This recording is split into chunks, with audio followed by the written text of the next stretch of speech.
जय श्री कृष्ण चैतन्य प्रभु नित्यानंदा श्री अद्वैत गदाधर श्रीवासादि गौर भक्त वृंदा हरे कृष्ण कृष्ण कृष्ण हरे हरे हरे राम राम राम हरे हरे मुखं करोति वाचालं पङ्गुं लङ्घयते गिरिं यत्कृपातमहं वन्दे श्रीगुरुदिनदारिणं परमानन्दमाधवं श्रीचैतन्य ईश्वरम् नमो विष्णुपदाय कृष्णपृष्ठाय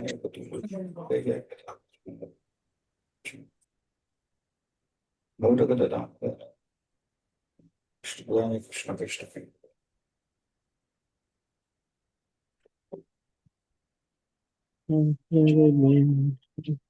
आदि आशक्तिरेश्वराविणि हरे कृष्णा.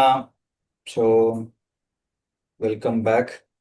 அந்த கிளாஸ்க்கு பக்தி சாஸ்திரி கிளாஸ்க்கு வந்திருக்க அனைத்து பக்தர்களையும் வருக இங்க வரவேற்கின்றோம்.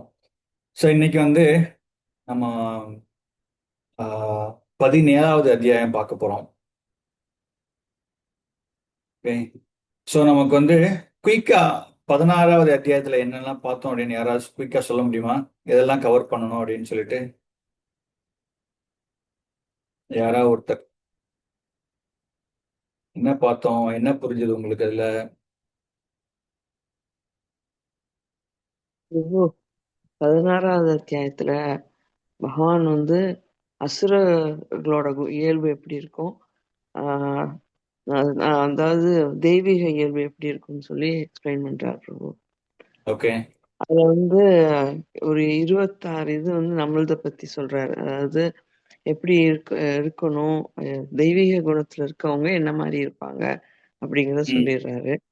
அப்புறம் அசுர குணத்துல இருக்கவங்களோடது 6 இதை எக்ஸ்பிளைன் பண்ணிட்டு அதுக்கப்புறம் அவங்க எப்படிலாம் இருப்பாங்க, அதனால அந்த தன்மை எப்படிலாம் இருக்கும்னு எக்ஸ்பிளைன் பண்றாரு. அதுக்கப்புறம் அர்ஜுனனுக்கு சொல்றாரு, இதெல்லாம் இல்லாத நீ இருக்கிற, ஆனா இந்த இந்த இதுக்கு 3 வாசல் சொல்றாரு. அந்த 3 வாசல் பத்தி எக்ஸ்பிளைன் பண்றாரு. ஹெல்லிஷ் இதுக்கு போறதுக்கு அது இல்லாம எப்படி இருக்கணுங்கிறத பத்தி கடைசியா எக்ஸ்பிளைன் பண்ணி முடிக்கிறேன். Okay, thank you Mataji. எஸ், அப்புறம் இந்த பிரபஞ்சம் பகவானோட உதவியால தான் இயங்குது. சூரியன், சந்திரன் எல்லாம் பகவானோட சக்தி இல்லைன்னா செயல்படாது. இந்த கடுகு மூட்டை சொன்னீங்க பிரபு, அந்த ஒரு கடுகு மூட்டையை எடுத்து போட்டா இல்ல 16வது அத்தியாயத்துல என்ன புரிஞ்சுக்கிட்டீங்கன்னா கேக்குறேன். அதான் தெய்வ குணம், அசுர குணம், அசுர குணத்தை பத்தி நிறைய சொன்னீங்க பிரபு. இந்த மாதிரி இருப்பாங்க, தற்பெருமையோட இருப்பாங்க, அகந்தையோட இருப்பாங்க அப்படின்னு சொல்லிட்டு அது நிறைய சொன்னீங்க. அந்த மாதிரி இருந்தா நம்ம வந்து பகவானுடைய லோகத்துக்கு போறதுக்கு வாய்ப்பு இல்லை. நம்ம தெய்வீக குணத்தை வந்து வளர்த்துக்கணும். அப்புறம் குருவின் மூலமா வந்து ஆன்மீகத்தை, பகவானை பத்திய உண்மையை வந்து கத்துக்கணும். வேற யாராவது பாயிண்ட்? அடுத்து லாஸ்டா என்ன சொன்னாங்கன்னா பிரபு, சாஸ்திர விதிகளை வந்து புறக்கணிச்சு மனம் போன போக்குல வந்து செயல்படுற வந்து பக்குவத்தையோ சுகத்தையோ அடைய முடியாது. அதை பத்தி பேசணுங்க பிரபு.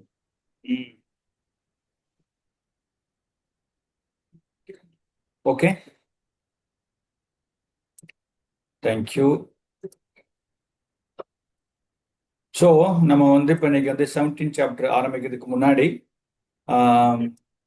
ஸோ எஸ், எல்லா பாயிண்ட்டுமே கரெக்ட், ரைட்? ஸோ கிருஷ்ணர் வந்து டிமானியாக் மென்டாலிட்டிஸ், தென் தெய்வீக குணங்கள், அசுர குணங்களை பற்றி சொல்றார், ரைட்? ஸோ அது எல்லாமே வந்து 2 விதமா பிரிச்சிருக்கோங்க இல்லையா? ஒருத்தங்க வந்து முகுந்த பிரேமராஜ பிரபு சொன்ன மாதிரி வந்து லாஸ்ட் இந்த 23rd 24th ஸ்லோகத்துல சாஸ்திரத்தை வந்து யாரெல்லாம் வந்து ஃபாலோ பண்றாங்களோ அவங்க they will get a liberation சொல்லப்பட்டிருக்கு, ரைட்? இப்போ ரெண்டா பிரிச்சுக்கலாம். ஒன்று வந்து சாஸ்திரத்தை ஒபே பண்ணி அதை வந்து ஃபாலோ பண்ணி வாழ்க்கை நடத்துறவங்க, இன்னொருத்தவங்க வந்து சாஸ்திரத்துக்கு புறம்பா இருக்கிறவங்க. ஸோ இங்க வந்து இந்த பதத்துல வந்து அவர் சொல்லிட்டார்.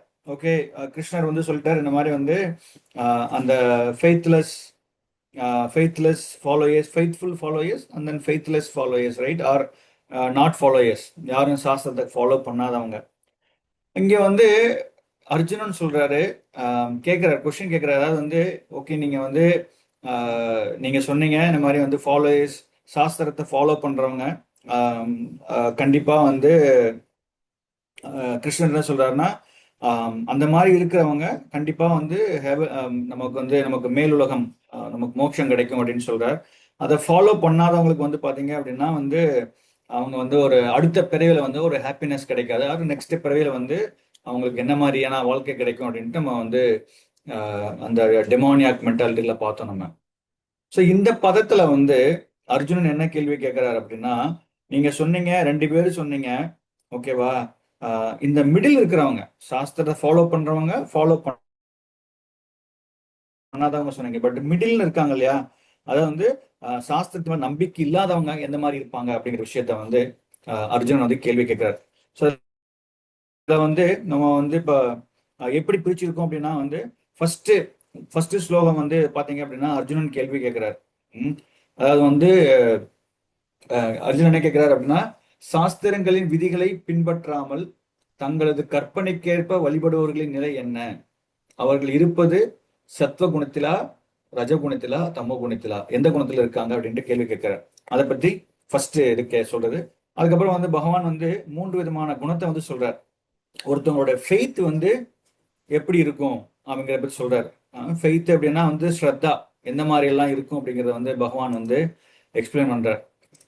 ஸோ நமக்கு எல்லாத்துக்குமே நம்பிக்கை இருக்கா? எல்லாருக்கும் நம்பிக்கை இருக்கா?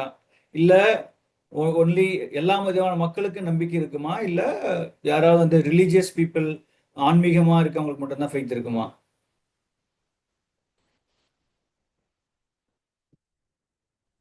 நம்பிக்கை சாஸ்திரத்துல நம்பிக்கை இருக்கிறவங்க ரிலீஜியஸா இருக்காங்க பிரபு.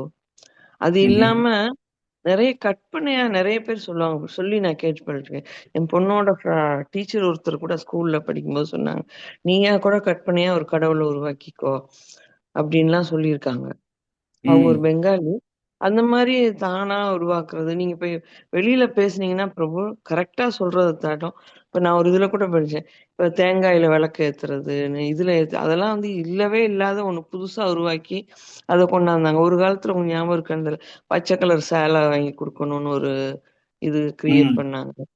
அந்த மாதிரி தானாவே நிறைய விதிகளை உருவாக்கி அதை மனுஷங்களை நம்ப வச்சு அது மாதிரி ஃபாலோ பண்ண வைக்கிறவங்க நிறைய பேர் இருக்காங்க. அப்புறம் இப்ப இந்த சோகால்டு சாமியார்கள்னு சொல்லிட்டு இருக்கவங்க, அவங்களுக்கு இதெல்லாம் நல்லா தெரியுது. ஆனா அத வந்து திரிச்சு தன்னை வந்து பகவானை பத்தினது தப்பான ஒரு இதை கொண்டுட்டு வந்து தன்னை கடவுள் மாதிரி ஆக்குறவங்களும் இருக்காங்க Prabhu. Okay okay, thank you Mataji. So இன்னைக்கு பார்த்தோம் அப்படின்னா, இன்னைக்கு சாப்டர்ல மெயினான பாயிண்ட் வந்து பார்த்தீங்கன்னா, இந்த சாப்டர் வந்து ரொம்ப ரொம்ப ப்ராக்டிக்கலான சாப்டர். ஓகே, நம்ம தியரிட்டிக்கலாக படிச்சுட்டு போகிறோம் அப்படின்னு கிடையாது. ரொம்ப ரொம்ப ப்ராக்டிக்கலான விஷயங்கள் நம்ம தெரிஞ்சுக்கிறோம். எப்படி வந்து நம்ம வாழ்க்கை வாழறோம், எந்த மாதிரியான வாழ்க்கை வாழ்ந்துட்டு இருக்கோம், என்ன மாதிரியெல்லாம் வழிபாடுகள் நம்ம செய்கிறோம், என்ன மாதிரியெல்லாம் ஆகாரத்தை நம்ம சாப்பிட்றோம், என்ன மாதிரி சேரிட்டியெல்லாம் நம்ம தரோம், ரைட், நம்ம தானங்கள் எந்த மாதிரிலாம் தரோம், எந்த மாதிரி நம்ம வந்து தவங்கள் மேற்கொள்கிறோம் அப்படிங்கிறத வந்து இந்த 3 விதமான குணத்துல வந்து கவர் ஆயிருக்கு. அப்போ நம்ம எந்த மாதிரி ஒர்ஷிப் பண்றோம், நம்ம வாழ்ற வாழ்க்கை, அப்புறம் என்ன மாதிரிலாம் நம்ம சாப்பிட்றோம், நம்ம சாப்பாடு எந்த மாதிரிலாம் இருக்கு, சத்துவகுணத்துல இருக்கிற சாப்பாடு எப்படி இருக்கு, அந்த மாதிரிலாம் வந்து பகவான் எக்ஸ்பிளைன் பண்றது இந்த சாப்டர்ல. ஓகே, ஸோ அதே மாதிரி நீங்க இப்ப மாதா சொன்னாங்க, சாஸ்திரத்தை ஃபாலோ பண்றவங்க மட்டும் இல்லை, எல்லாத்துக்குமே ஒரு நம்பிக்கைன்னு ஒண்ணு இருக்கு. நமக்கு இந்த ராமாயணத்துல பார்த்தோம்னா சபரி பாட்டி, ரைட், சபரி அவங்க வந்து தன்னுடைய குருநாதர் சொல்லியிருப்பார், இந்த மாதிரி வந்து ராமர். தினகரன் பிரபு அன்மியூட் பண்ணிக்க, மீட் பண்ணிக்க பிரபு, பேசுனீங்கன்னா. Okay sorry bro. சரி, ஸோ ராமர் வந்து கண்டிப்பா வருவார் அப்படின்னு சொன்ன உடனே அவங்க வந்து வருவார் நம்பிக்கையிலே இருந்தாங்க. கண்டிப்பா பகவான் வந்தார். அது மாதிரி எல்லாத்துக்குமே ஒரு வகையில வந்து ஒரு நம்பிக்கை இருக்கு. நம்பிக்கை தான் வாழ்க்கை. ஓகே, அதனால வந்து எல்லா மக்களுக்குமே நம்பிக்கை இருக்கு. இப்போ வந்து நம்ம ஒரு பஸ் ஏறுறோம், பஸ் ஏறினோம் அப்படின்னா வந்து ஓகேப்பா, கண்டிப்பா நம்ம வந்து அடுத்த நம்ம டெஸ்டினேஷன் நம்ம போய் இறங்குற இடம் வந்து கண்டிப்பா அங்க போக போறோம் நம்பிக்கையில தான் ஏறமே தவிர நம்ம போகும்போதே நம்ம வந்து பஸ் ஆக்சிடென்ட் ஆயிடும் இல்ல நம்ம அங்க போற இடத்துல ஏதாவது நடந்துரும்ட்டு நம்ம நினைச்சிட்டு போறது இல்லை. ஒரு நம்பிக்கையோட தான் போறோம் நம்ம. ஒரு இடத்துல ஒண்ணு பண்ணணும் அப்படின்னா நம்பிக்கையோட போறோம். அதனால வந்து எல்லா விதமான மக்களுமே வந்து கண்டிப்பா ஒரு நம்பிக்கை இருக்கு. அதை வந்து நம்ம புரிஞ்சுக்கணும் நம்ம. ஓகே. ஸோ இதுல பார்த்தோம் அப்படின்னா ஆம், இங்க வந்து எல்லாருக்குமே நம்பிக்கை இருக்கு. அந்த நம்பிக்கை வந்து நமக்கு வந்து ஆம், ஆஹ், நம்ம கொஸ்டின் வந்து என்னன்னா நம்பிக்கை இருக்கா இல்லைன்னு கிடையாது. பட் நம்ம கேள்வி என்ன அப்படின்னா எந்த விதமான நம்பிக்கை நம்மகிட்ட இருக்கு அப்படின்னு தான் பார்க்கணும். ஏன்னா அந்த கிருஷ்ணர் சொல்ற நம்பிக்கை பார்த்தோம்னா ஃபெய்த்னு பார்த்தோம் அப்படின்னா அது வந்து அந்த அந்த அந்த நம்பிக்கை வந்து சத்துவ குணத்துல இருக்கா இல்ல தமோ குணத்துல இருக்கா இல்ல ரஜோ குணத்துல இருக்கா அப்படின்னு சொல்லிட்டு. ஸோ அந்த மாதிரி தான் வந்து இப்போ கிருஷ்ணர் வந்து அதுதான் வந்து சொல்றார். ஸோ இந்த சாப்டரோட பிகினிங் நம்ம முன்னாடி சொன்ன மாதிரி வந்து எப்படி ஆரம்பிக்குது அப்படின்னா அர்ஜுனன் வந்து கேள்வி கேட்கிறார். அதுல இருந்து நம்ம ஆரம்பிக்க போறோம். நம்ம அதை படிக்கலாம் இப்போ. ஆம், பிரேமமய மாதாஜி நீங்க ஃபர்ஸ்ட் ஸ்லோகம். சரிங்க பிரபு. ஹரே கிருஷ்ணா பிரபு.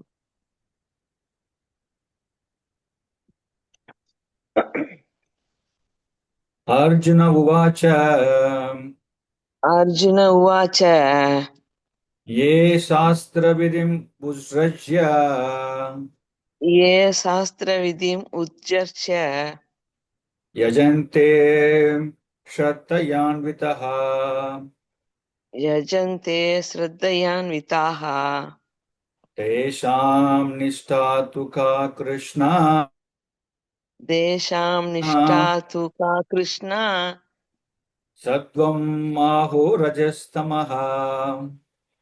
சத்வம் ஆஹோ ரஜஸ்தமக. அர்ஜுனன் வினாவினான், கிருஷ்ணரே, சாஸ்திரங்களின் விதிகளை பின்பற்றாமல் தங்களது கற்பனைக்கேற்ப வழிபடுபவர்களின் நிலை என்ன? அவர்கள் இருப்பது சத்துவ குணத்திலா, ரஜோ குணத்திலா, தமோ குணத்திலா? பிரபு பொருளுரை கண்டினியூ பண்ணவா பிரபு? படிங்க மாதாஜி. படிங்க பொருளுரை படிங்க. பொருளுரை 4ஆம் அத்தியாயம் 39ஆம் பதத்தில் ஒரு குறிப்பிட்ட வழிபாட்டு முறையில் நம்பிக்கையுடையவன் படிப்படியாக ஞானத்தின் தளர்ச்சிக்கு உயர்வு பெற்று அமைதியும் வளமும் உடைய மிக உயர்ந்த பக்குவ நிலையை அடைகின்றான் என்று கூறப்பட்டது. 16ஆம் அத்தியாயத்தில் சாஸ்திரங்களில் விதிக்கப்பட்டுள்ள கொள்கைகளை பின்பற்றாதவன் அசுரன் என்றும் சாஸ்திர விதிகளை நம்பிக்கையுடன் பின்பற்றுபவன் தேவன் என்றும் முடிவு செய்யப்பட்டது. தற்போதைய கேள்வி என்னவெனில், சாஸ்திரங்களில் குறிப்பிடப்படாத சில விதிகளை எவரேனும் நம்பிக்கையுடன் பின்பற்றினால் அவரது நிலை என்ன? அர்ஜுனனின் இந்த சந்தேகம் கிருஷ்ணரால் தீர்க்கப்பட வேண்டும். ஒரு சாதாரண மனிதனை தேர்ந்தெடுத்து அவனை கடவுளாக்கி தங்களது நம்பிக்கையை அவன் மீது வைத்து வழிபடுபவர்கள் எந்த குணத்தில், சத்துவ குணத்திலா, ரஜோகுணத்திலா, தமோ குணத்திலா இருக்கின்றனர்? அத்தகைய மனிதர்கள் வாழ்வின் பக்குவ நிலையை அடைகிறார்களா? உண்மை ஞானத்தின் நிலை பெறவும் உயர்ந்த பக்குவ நிலைக்கு தங்களை உயர்த்து கொள்ளவும் அவர்களால் முடியுமா? சாஸ்திரங்களின் சட்டதிட்டங்களை பின்பற்றாமல் ஏதேனும் ஒன்றில் நம்பிக்கை வைத்து தேவர்களையும் மனிதர்களையும் வழிபடுபவர்கள் தங்களது முயற்சியில் வெற்றி அடைவார்களா? இத்தகைய இக்கேள்விகளை அர்ஜுனன் கிருஷ்ணரிடம் முன்வைக்கின்றான். ஹரே கிருஷ்ணா. ஹரே கிருஷ்ணா. ஸோ அதுதான் வந்து நம்ம ஃபர்ஸ்ட் பார்த்தோம். அந்த வந்து ஒரு குறிப்பிட்ட வழிபாட்டு முறையை நம்பிக்கையுடையவன் படிப்படியாக ஞான தலத்திற்கு உயர்வு பெற்று அமைதியும் வளமும் உடைய மிக உயர்ந்த பக்குவ நிலையை அடைகிறான் என்று கூறப்பட்டுள்ளது 4வது சாப்டர்ல.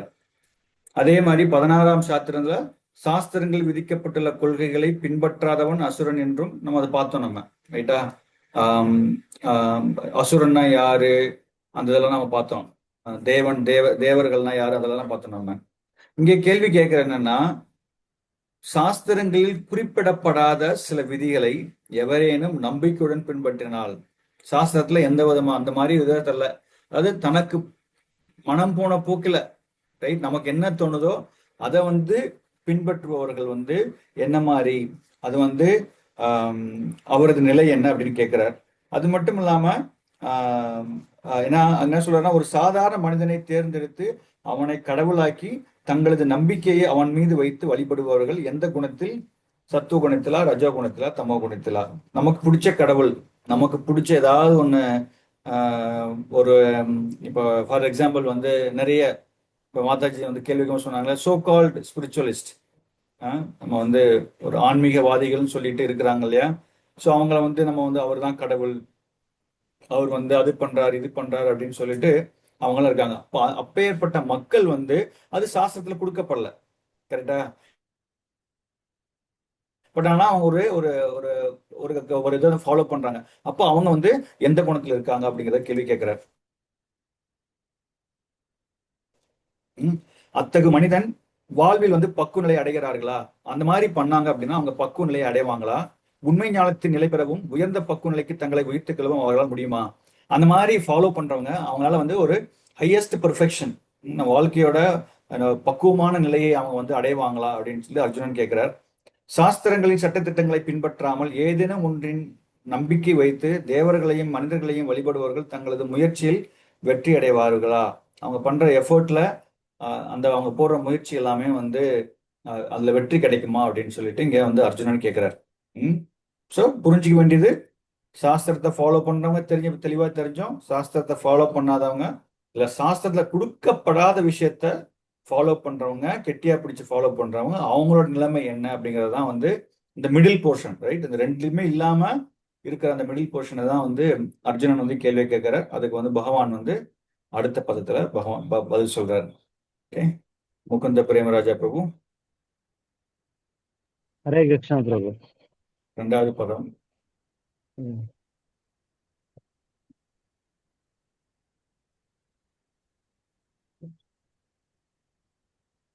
ஸ்ரீ பகவான் உவாச்ச ஸ்ரீ பகவான் உவாச்ச த்ரிவிதா பவதி ஸ்ரத்தா ஸ்ரீவிதா பவதி ஸ்ரத்தா தேகினாம் ஸ்வபாவஜா தேகினாம் சாஸ்வபாவஜா சாத்விக் ரஜஸ்ரீ சைச்சைவ சாத்விகி ராஜசி சைவ தாமசி சேதி தாம் ஸ்ருணு. தாமசி சேதி தாம் ஸ்ருணு. டிரான்ஸ்லேஷன். புருஷோத்தமரான முழுமுதற் கடவுள் கூறினார், உடல் பெற்ற ஆத்மாவின் சுபாவத்திற்கு ஏற்ப அவனது நம்பிக்கை சத்வகுணம், ரஜோகுணம், தமோகுணம் என்று 3 வகையாக பிரிக்கப்படலாம். இனி இவற்றை பற்றி கேட்பாயாக. பொருளுரை. சாஸ்திரங்களின் சட்ட திட்டங்களை அறிந்தும் சோம்பேறித்தனத்தினால் அந்த சட்ட திட்டங்களை பின்பற்றாமல் இருப்பவர்கள் ஜட இயற்கையின் குணங்களால் ஆளப்படுகின்றனர். சத்வ, ரஜோ அல்லது தமோ குணத்தின் அடிப்படையிலான தங்களது முந்தைய செயல்களின்படி அவர்கள் ஒரு குறிப்பிட்ட சுபாவத்தை அடைகின்றனர். இயற்கையின் பல்வேறு குணங்களுடனான ஆத்மாவின் உறவு பன்னெடும் காலமாக இருந்து வருகின்றது. ஜட இயற்கையுடன் ஆத்மா தொடர்பு கொண்ட காலத்திலிருந்து அதன் குணங்களுடனான தனது உறவிற்கு ஏற்ப அவன் பல்வேறு விதமான மனோநிலைகளை அடைகின்றான். ஆனால் அங்கீகாரம் பெற்ற ஆன்மீக குருவுடன் தொடர்பு கொண்டு அவரது விதிகளுக்கு உட்பட்டு வாழ்ந்தால் இந்த நிலையை மாற்ற முடியும். படிப்படியாக தமோ குணத்திலிருந்து சத்வகுணத்திற்கு அல்லது ரஜோகுணத்திலிருந்து சத்வகுணத்திற்கு ஒருவன் தனது நிலையை மாற்றிக்கொள்ள முடியும்.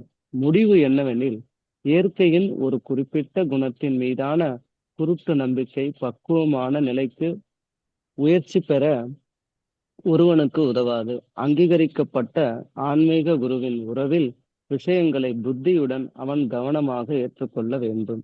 இவ்வாறு அவன் தன்னுடைய நிலையை இயற்கையின் உயர்ந்த குணத்திற்கு மாற்றிக்கொள்ள முடியும். ஹரே கிருஷ்ணா. ஹரே கிருஷ்ணா. ஸோ பகவான் வந்து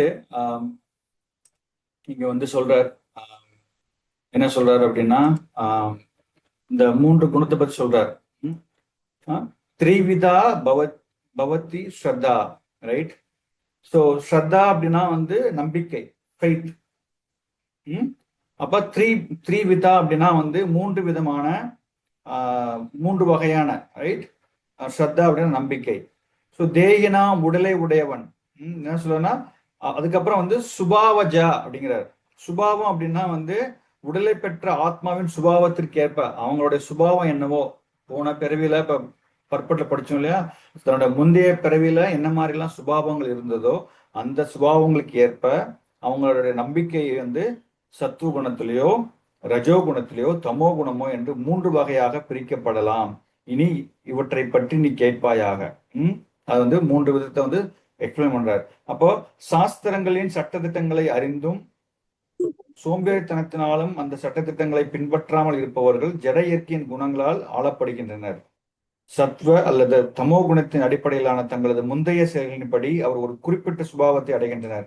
இயற்கையின் பல்வேறு குணங்களுடனான ஆத்மா உறவு 12 காலமாக இருந்து வருகிறது. ஜட இயற்கையுடன் ஆத்மா தொடர்பு கொண்ட காலத்தில் இருந்தே அதன் குணங்களுடனான தன் உறவிற்கு ஏற்ப பல்வேறு விதமான மனோநிலையை அடைகிறான். என்னைக்கு வந்து இந்த ஆத்மா அடைஞ்சதோ, ரைட், பல்வேறு என்ன சொல்றது 12 காலமாக இருந்து வருகிறது. ஜட இயற்கையுடன் ஆத்மா தொடர்பு கொண்ட காலத்திலிருந்து எப்ப வந்து இந்த ஆத்மா வந்து அந்த ஜட இயற்கை என்ன சொல்றது அந்த ஜட இயற்கையோட எப்பெல்லாம் கலந்துச்சோ அப்ப இருந்து என்னெல்லாம் சுபாவங்கள் இருந்தோ அதெல்லாமே வந்து அந்த நிலையை அடைகிறான் அப்படின்னு சொல்லிட்டு இங்க பகவான் சொல்றார். ஆனால் அங்கீகாரம் பெற்ற ஆன்மீக குருவுடன் தொடர்பு கொண்டு அவரது விதிகளுக்கு உட்பட்டு வாழ்ந்தால் இந்த நிலையை மாற்ற முடியும். அதை எப்படி மாற்ற முடியும் அப்படின்னா, நம்ம வந்து இதே சுபாவம், நம்மளுடைய சுபாவம் வந்து வேற மாதிரி இருக்கலாம். என்னோட சுபாவம் வந்து ஒரு மாதிரி இருக்கலாம். பட் ஆனா நம்மளுடைய கிருஷ்ணா கான்சியஸ்க்கு வந்ததுக்கு அப்புறம் ஒரு குரு கிட்ட வந்து நம்ம வந்து தீட்சை வாங்கி அவரோட இன்ஸ்ட்ரக்ஷனை ஃபாலோ பண்ணதுக்கு அப்புறம் அவங்களுடைய சில சுபாவங்கள் வந்து மாறுறதுக்கு வாய்ப்புகள் இருக்கு, ரைட்? ஏன்னா சுபாவங்கள் வந்து எப்படி இருக்கும் அப்படின்னா, இப்ப நான் என்னோட சுபாவம் வந்து நான் எப்ப மாத்திக்க மாட்டேன் அப்படின்னா வந்து எனக்காக நான் வாழ்ந்தேன் அப்படின்னா, நான் தான் பெரியாள் அப்படிங்கிற வாழும் போது அப்போ வந்து நான் தன்னுடைய சுபாவத்தை வந்து மாத்திக்க மாட்டோம். பட் இதே வந்து பகவானுக்காக பண்ணணும், பகவான்கிட்ட வந்து நம்ம என்னோட சுபாவம் வந்து 10 மணிக்கு தூங்குறது, நான் 10 மணிக்கு தூங்குனேன் அப்படின்னா வந்து இப்போ குரு மகாராஜ் நமக்கு வந்து இன்ஸ்ட்ரக்ஷன் கொடுத்துருக்காரு சீக்கிரம் எழுந்திரிக்கணும் அப்படின்ட்டு. அப்போ தன்னோட சுபாவத்தை வந்து மாத்திக்கணும், ரைட்? அப்போ அதனால வந்து அப்போ அங்கீகாரம் பெற்ற ஆன்மீக குரு கிட்ட போய் நம்ம தொடர்பு கொண்டு அவங்க கொடுக்கப்பட்ட விதிகளுக்கு நம்ம ஃபாலோ பண்ணி வாழ்ந்தோம்னா அதை மாற்ற முடியும், அந்த சுபாவத்தை மாற்ற முடியும். இல்லாட்டி மாற்ற முடியாது, ரைட்டா? அது இல்லாம வந்து தன்னுடைய சுபாவத்தை வந்து சொல்லுவாங்க இல்லையா, நடு வீட்டுல நாயை குளிப்பாட்டி வச்சாலும் அது எப்படி இருக்கும்னு சொல்லுவாங்க, பழமொழி சொல்லுவாங்க இல்லையா, அது மாதிரி வந்து நம்ம என்னதான் நாய் வாழை நிமித்தவே முடியாதுன்னு சொல்லுவாங்க இல்லையா, அந்த மாதிரி நம்மளுடைய சுபாவம் வந்து எப்படி இருக்கும் அப்படின்னா வந்து நம்ம என்னதான் பண்ணா கூட நம்மளுடைய அந்த குணங்கள் வந்து மாறவே மாறாது. That needs be change. அந்த குணங்களை வந்து நம்ம வந்து மாத்திக்கணும், அதுதான் இம்பார்ட்டன்ட். ஓகே, அதனால வந்து அந்த குணங்கள் எப்ப மாறும் அப்படின்னா, நம்ம வந்து எந்த குணத்துல இருக்கோமோ, கோடான கோடி ஜென்மத்துல நம்ம வந்து என்னெல்லாம் அதெல்லாம் சேர்த்து வச்சோமோ அந்த குணங்கள் எல்லாம் மாறணும் அப்படின்னா இந்த ஒன்லி ஆப்ஷன் வந்து நம்ம ஒரு ஆன்மீக குரு கிட்ட வந்து சரணாகதி அடைஞ்சு அவங்களுடைய ரூல்ஸ் அண்ட் ரெகுலேஷனை ஃபாலோ பண்ணும்போது கண்டிப்பா அதை வந்து படிப்படியா மாற்ற முடியும், அந்த நிலைக்கு வந்து மாற்ற முடியும்னு சொல்லி இங்க பிரபுபா சொல்றாரு. அப்போ நம்ம எந்த குணத்துல இருக்கிறோமோ, நம்ம எதிர் தமோ குணத்துல இருந்தாலும் சரி, அது சத்துவ குணத்துக்கோ இல்ல ரஜோ குணத்திலிருந்து சத்துவ குணத்துக்கோ ஒருவன் வந்து தன்னுடைய நிலையை மாற்றிக்கொள்ள முடியும். என்னவெனில் இயற்கையின் ஒரு குறிப்பிட்ட குணத்தின் மீது குருட்டு நம்பிக்கை பக்குவமான நிலையை முயற்சி பெற ஒருவனுக்கு உதவாது. அங்கீகரிக்கப்பட்ட ஆன்மீக குருவின் உறவில் விஷயங்களை புத்தியுடன் அவன் கவனமாக ஏற்றுக்கொள்ள வேண்டும். ஸோ நம்ம வந்து வெறுமனே வந்து ஜஸ்ட் பை யாரோ ஒருத்தவங்க ரோட்ல போறாங்க இதை ஃபாலோ பண்ணுங்க அப்படின்னா நம்ம ஃபாலோ பண்ணுமா? கிடையாது, ரைட்டா? மனம் போன போக்குல ஒரு குருட்டு நம்பிக்கையோட பண்ணணும் அப்படின்னா வந்து ஒரு நல்ல நிலையை அடைய முடியுமான்னு அடைய முடியாது, ரைட்டா? ஸோ டுடே இன்னைக்கு பார்த்தோம் அப்படின்னா வந்து நிறைய பேர் இருக்காங்க, நிறைய ஸ்பிரிச்சுவலிஸ்ட் சொல்லிட்டு சோகால்ட் ஸ்பிரிச்சுவலிஸ்ட் ஆன்மீக குருகள் சொல்லிட்டு நிறைய பேர் இருக்காங்க. அவங்கெல்லாம் எந்த ரூல்ஸுமே கிடையாது, அவங்க எந்த ரூல்ஸுமே ஃபாலோ பண்ண மாட்டாங்க. You can have a tea coffee குடிக்கலாம், நீங்க நார்மலா எப்ப வேணா சாப்பிட்டுக்கலாம், நான்வெஜ் சாப்பிட்டுக்கலாம், அந்த மாதிரி எல்லாம் வந்து ரூல்ஸ் எல்லாம் சொல்லுவாங்க. எதுவுமே ரூல்ஸே கிடையாது, எப்படி வேணா இருந்துக்கலாம் நீங்க. பட் அந்த மாதிரி ஒரு குரு கிட்டயோ இல்ல அந்த மாதிரி ஒரு நபர்கிட்டயோ நம்ம குருட்டுத்தனமா அவங்க சொல்றத இருந்தோம் அப்படின்னா நமக்கு வந்து பக்குவமான நிலையை அடைய முடியுமானா கிடையாது, ரைட்? பக்குவமான நிலையை அடையவே முடியாது. அப்போ ப்ராப்பர் குரு அவங்ககிட்ட நம்ம அவங்ககிட்ட நம்ம வந்து அப்ரோச் பண்ணி அவங்க சொல்ற சட்டத்திட்டங்களை ஃபாலோ பண்ணும்போது கண்டிப்பா அந்த குணத்துல இருந்து நம்ம மாற்ற முடியும் அப்படின்னு சொல்லிட்டு இங்க வந்து கிருஷ்ணர் வந்து 2வது ஸ்லோகத்தை சொல்றார். ஸோ அடுத்து 3rd ஸ்லோகத்துக்கு போலாம். மங்கள் நித்தாய் பிரபு 3வது ஸ்லோகம்.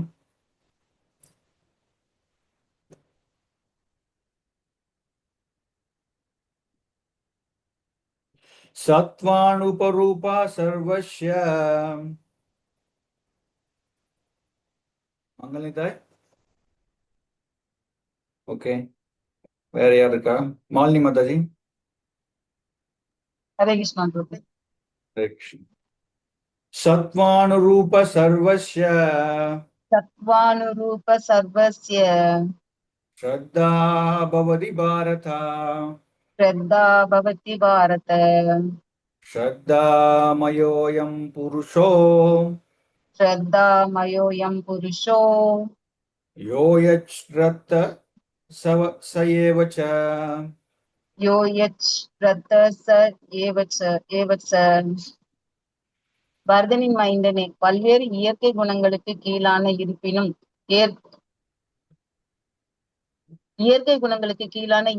ஏற்ப ஒருவன் குறிப்பிட்ட நம்பிக்கையை விருத்தி செய்கின்றான். உயிர்வாளி அவனுடைய குணங்களுக்கு ஏற்பவே ஒரு குறிப்பிட்ட நம்பிக்கையை உடையவனாக கூறப்படுகிறான்.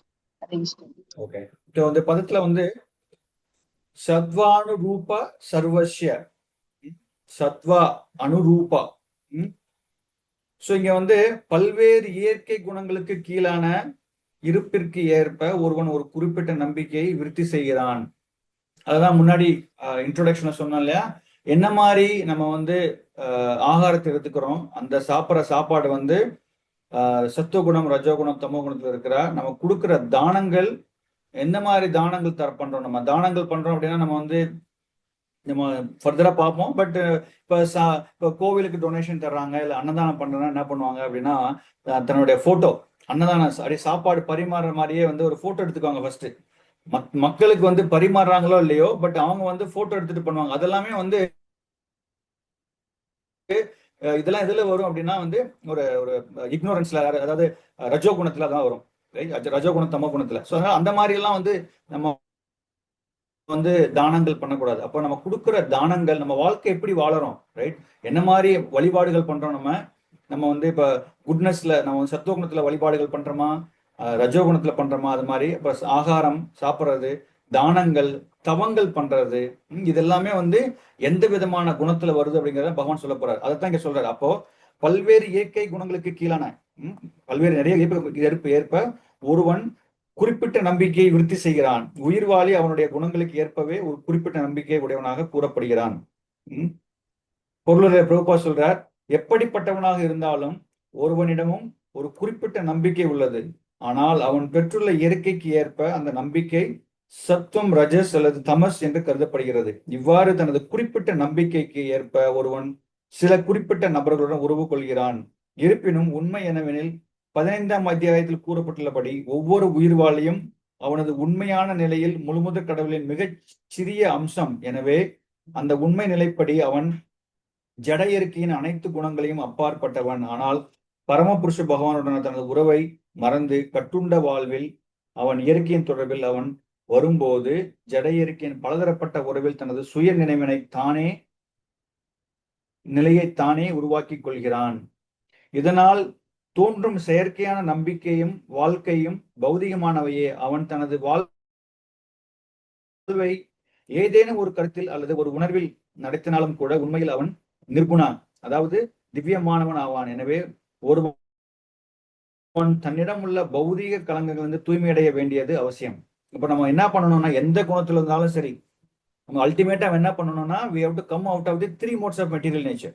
அந்த 3 குணத்துல இருந்து வெளில வரணும். நிர்குணம் அப்படின்னா வந்து திவ்யமான அவன் சொல்லி இங்க பிரபுபா சொல்றாரு. அதனால நம்ம வந்து இந்த 3 குணத்துல கட்டுப்பட்டு இருக்கக்கூடாது. அதன் மூலம் முழுமுதற் கடவுளான தனது உறவை அவன் மீண்டும் பெற முடியும். அத்தகைய கிருஷ்ண உணர்வே அச்சமற்ற நிலைக்கு திருப்பி செல்வதற்கான வழியாகும். ஒருவன் கிருஷ்ண உணர்வில் நிலை பெற்றிருந்தால் அப்பாதை பக்குவமான நிலைக்கு அவனை உயர்வு பெறுவதற்கு உத்தரவாதமாகும். தன்னுணர்வான இப்பாதையை அவன் மேற்கொள்ளாவிடில் இயற்கை குணங்களின் ஆதிக்கத்தால் அவன் நடத்தப்படுவான் என்பது நிச்சயம். ஸோ இப்போ நம்ம வந்து if we are not following the Krishna consciousness, நம்ம வந்து கிருஷ்ண பக்தியை வந்து நம்ம ஃபாலோ பண்ணல. இந்த மாதிரி அந்த மாதிரி ஃபாலோ பண்ணணும் அப்படின்னா இங்க என்ன சொல்றாருன்னா, பிரபு என்ன சொல்றாருன்னா, அவன் உயர்வு பெறுவதற்கு, பக்குவமான நிலைக்கு உயர்வு பெறுவதற்கு வந்து அது வந்து உத்தரவாதமா இருக்கும். ரைட்டா? நம்ம வந்து கிருஷ்ணா கான்சியஸ் நம்ம ஃபாலோ பண்ணணும் அப்படின்னா கண்டிப்பா ஒரு பக்குவமான நிலை இன்னைக்கோ இல்லையோ, இந்த லைஃப் டைமோ இல்லை அடுத்த லைஃப் டைமோ இல்லை இன்னும் 10 லைஃப் டைமுக்கு அப்புறமோ இல்லை வந்து 10,000 லைஃப் டைமுக்கு அப்புறம் ஒன் டே கண்டிப்பா we are going to be become perfection. நமக்கு கண்டிப்பா ஒரு பக்குவமான நிலையை அடைய முடியும். ரைட்டா? அதுக்கு நம்ம எஃபர்ட் போடணும். நம்ம இந்த லைஃப் டைம்லயே பண்ணணும்னா அதுக்கு தகுந்த மாதிரி எஃபர்ட் போடணும். ரைட்டா? அப்படி இருக்கிற பட்சத்துல அது கண்டிப்பா உத்தரவாதம் இருக்கு. ஆனா அந்த மாதிரி இல்லாம அந்த பாதையை அவன் மேற்கொள்ளாவிடில், தன்னை வந்து அந்த இந்த பக்குவமான நிலைக்கு அதுல வந்து அந்த பாதையை வந்து மேற்கொள்ளாவிடில் இயற்கை குணங்களின் ஆதிக்கத்தால் அவன் நடத்தப்படுவான் என்பது நிச்சயம். அப்படி ஃபாலோ பண்ணலன்னா என்ன ஆயிடும் அப்படின்னா, நம்மளை வந்து 3 விதமான குணங்கள் தான் நம்ம வழி நடத்துமே தவிர நம்ம கிருஷ்ணனுடைய அந்த டைரக்ஷன்ல போக முடியாது. இப்போ நமக்கு வந்து ஃப்ரெண்ட்ஸ் இருக்காங்க. ஸோ இப்போ வந்து நம்ம வந்து அவங்க நமக்கு உணர்ச்சி, அதாவது உணர்வுகள், அதாவது நம்ம ஆன்மீகத்தில் இருக்கோம் அப்படின்னா நமக்கு வந்து எது நல்லது எது கெட்டது அப்படிங்கிறது பார்த்தோம். ரைட்? இந்த டெமானியாக் பீப்புள் எப்படி இருப்பாங்க அப்படின்னா, அவங்களுக்கு வந்து எது நல்லது எது கெட்டது அப்படிங்கிற விஷயமே தெரியாம இருப்பாங்க அப்படிங்கிற விஷயத்த பார்த்தோம் நம்ம. ரைட்டா? இப்போ அதே மாதிரி எது நல்லது எது கெட்டது அப்படிங்கிற விஷயத்த நம்மளால புரிஞ்சிக்க முடியல அப்படின்னா நம்ம என்ன தோணும் அப்படின்னா வந்து, ஓகே இப்போ ஃப்ரெண்ட் இருக்காங்க, ஃப்ரெண்டு சொல்ற விஷயங்கள் வந்து நல்லதா நமக்கு அப்படிங்கிற பார்க்கணும். அது நல்ல விஷயங்கள் சொன்னாங்க அப்படின்னா எடுத்துக்கலாம். ரைட்டா? இப்ப நல்ல விஷயங்கள் அப்படின்னா எது நல்ல விஷயங்கள் அப்படின்னா வந்து எதெல்லாம் வந்து பகவான் சம்பந்தப்பட்ட விஷயங்களா வருதோ, ரைட், ஆன்மீக சம்பந்தமான விஷயங்கள், பகவான சம்பந்தப்படுத்திப்பட்ட விஷயங்கள் தான் எல்லாமே வந்து நல்ல விஷயங்களே தவிர, அதை தவிர எந்த விஷயங்கள் எடுத்துக்கிட்டாலுமே வந்து it is not the right, நல்ல விஷயங்கள் கிடையாது. ரைட்டா? அதனால வந்து அப்பேற்பட்ட நபர்களோட நம்ம வந்து அவங்க சொல்ற டைரக்ஷன் எடுத்துட்டோம் அப்படின்னா நம்மளால ஃபாலோ பண்ண முடியுமா? முடியாது. ரைட்டா? அதனால வந்து எந்த பாத்தை சூஸ் பண்றோம், எந்த வழியை சூஸ் பண்றோம் இருக்கு. அப்ப நம்ம வந்து பக்குவமான நிலைக்கு போகணும் அப்படிங்கிற அந்த பாத்தை சூஸ் பண்ணோம்னா நம்ம கரெக்டான வழிக்கு போவோம். இல்லை அப்படின்னா வந்து நம்ம வந்து குண்டும் குருடும் எல்லாமே வந்து மலை அந்த மாதிரி பாதை எடுத்துட்டோம் அப்படின்னா அப்படியே டைம் எடுத்துட்டு போய் என்ன பண்ணோம்னா அதுல அதனுடைய என்ன சொல்றது இயற்கை குணங்களுக்கு தகுந்த மாதிரி இப்ப வந்து மேடு பாறை அதெல்லாம் ஏறணும் அப்படின்னா நம்மளால நடக்க முடியாம என்ன பண்ணுவோம் அப்படின்னா அதனுடைய என்னெல்லாம் கஷ்டப்படுமோ அதெல்லாம் கஷ்டப்படுவோம்.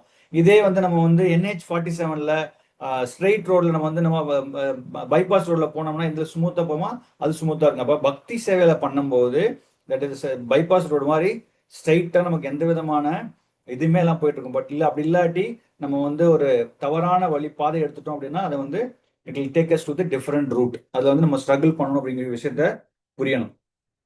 ஸ்ரத்தா அப்படின்னா நம்பிக்கை என்னும் சொல் இந்த ஸ்லோகத்தில் மிகவும் முக்கியமானதாகும்.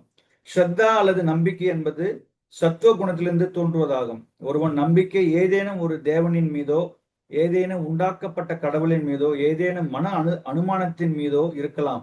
திடமான நம்பிக்கை என்பது பௌதிகமயமான சத்துவ குணத்தின் செயல்கள் பலனாக ஏற்படுவதாகும். ஆனால் பௌதிகமயமான கட்டுண்ட வாழ்வில் எந்த ஒரு செயலும் முழுமையாக தூய்மை பெற்றதல்ல. அவை கலப்படம் ஆனவை. அவை சுத்தமான சத்துவ குணத்தில் இல்லை. சுத்த சத்துவம் என்பது திவ்யமானது. அதற்கு தூய்மைப்படுத்தப்பட்ட சத்துவ குணத்தின் பரமபுருஷ பகவானின் இயற்கையை புரிந்து கொள்ள முடியும். ஒருவனின் நம்பிக்கை சுத்த சத்துவத்தில் நிலை பெறாத வரை அவனது நம்பிக்கை ஜட இயற்கையின் ஏதேனும் ஒரு குணத்தால் கலங்கப்பட்டதாகவே இருக்கும். அப்போ நம்ம எந்த குணத்துல இருந்தாலும் சரி, இப்ப கிருஷ்ணர் சொன்ன மாதிரி வந்து சத்துவ குணமோ ரஜோகுணமோ தமோ குணமோ எந்த குணமாக இருந்தாலும் அது வந்து நம்ம வந்து ஒரு கட்டுப்பட்டு தான் இருக்கும். ரைட்டா? ஆனா சுத்த சாத்திகமான குணத்துக்கு வரும்போது அதுதான் வந்து திவ்யமானது அப்படின்னு சொல்லிட்டு இங்க பிரபுபா தெளிவா சொல்றாரு.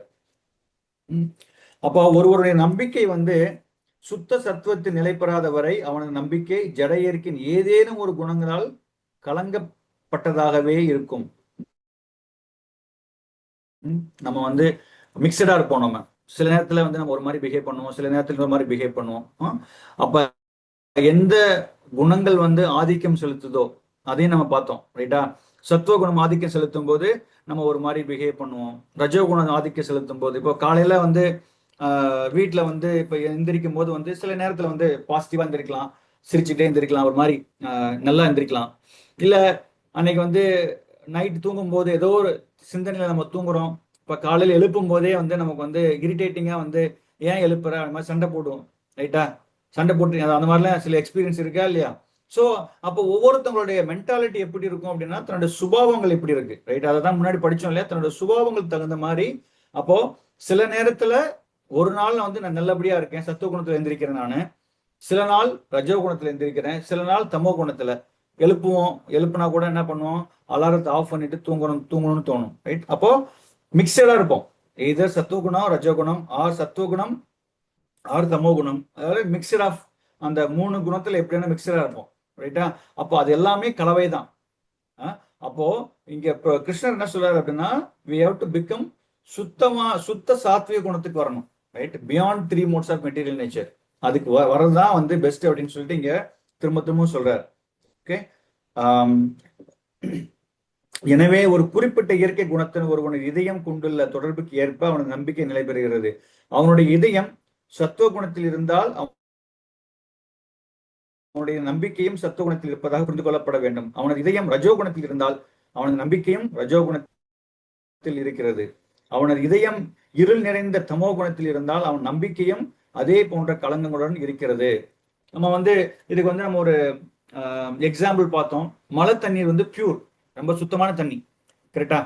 இப்ப மழை தண்ணி வந்து எந்த விதமான இடத்துல தண்ணி விழுகுதுன்னு பார்க்கணும். அப்போ இப்ப மழை தண்ணி வந்து ஒரு நல்ல மழை தண்ணி சுத்தமா இருக்கு, அது வந்து நல்ல தண்ணியில் விழுந்தது அப்படின்னா அது நல்லா இருக்கும். ரைட்? அதே மாதிரிதான் அதனுடைய நம்பிக்கை எப்படி இருக்குன்னா, நான் சத்துவ குணத்துல இருக்கேன்னா நான் செய்யற அந்த சிரத்தையும் எப்படி இருக்கும் அப்படின்னா சத்துவ குணமா தான் இருக்கும். ரைட்டா? தமோ குணத்துல இருந்தனா தமோ குணமா இருக்கும், ரஜோ குணம்னா ரஜோ குணமா இருக்கும். அப்ப மழை தண்ணி வந்து நல்ல தண்ணியில் விழுந்ததுன்னா நல்லா இருக்கும். சாக்கடையில் விழுந்தது அப்படின்னா சாக்கடை டேஸ்ட் இருக்கும். இதே வந்து கடல்ல விழுந்ததுன்னா உப்பு கரிக்கும்.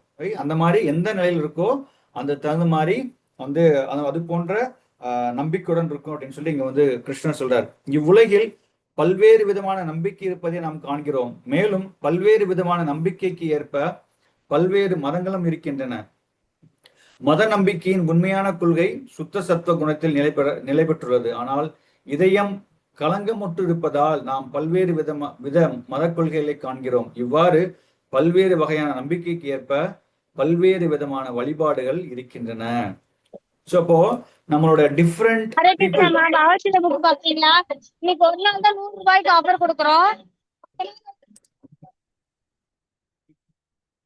ஓகே. சோ நம்ம வந்து டிஃபரெண்ட் பீப்புளோட நம்ம என்ன மாதிரி நம்ம வந்து நிறைய விதமான வழிபாடுகள் செய்யறோம் அப்படின்ட்டு இங்க வந்து கிருஷ்ணர் வந்து சொல்றார் இந்த பதத்துல, 3வது பதத்துல. சோ அதுதான் முன்னாடி பார்த்தோம் இல்லையா? சோ என்ன மாதிரி எல்லாம் வந்து நம்ம வந்து இருக்கிறோம் அப்படின்னு சொல்லிட்டு என்ன மாதிரி வழிபாடுகள் பண்றோம் அதெல்லாம் சொல்லியிருந்தோம் இல்லையா? அப்போ இப்ப கிருஷ்ணர் என்ன சொல்றாரு அப்படின்னா நம்ம என்ன மாதிரி நம்ம வந்து நமக்கு நம்பிக்கை இருக்கு அப்படின்னு பார்த்து முடிச்சதுக்கு அப்புறம் வந்து இதுல வந்து எந்த பார்த்ததுக்கு அப்புறம் நம்ம என்ன மாதிரி வழிபாடுகள் பண்றோம் அப்படின்னு சொல்லிட்டு இங்க வந்து பகவான் வந்து சொல்றாரு. அதுதான் இந்த இதுல பார்த்துட்டு இருக்கோம். அடுத்த ஸ்லோகத்துல வந்து 4வது ஸ்லோகத்துல வந்து என்ன சொல்றாருன்னு பார்க்கலாம்.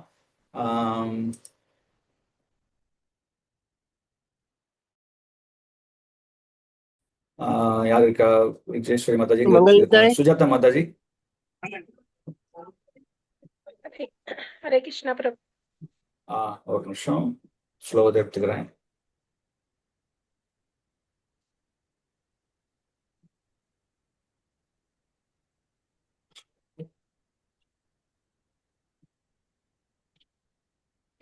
यजन्ते सात्विका देवान् यक्ष रक्षामि राजसः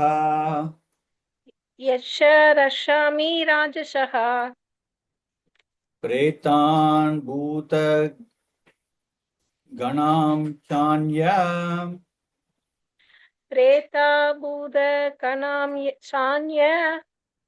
यजते तमसो जनः.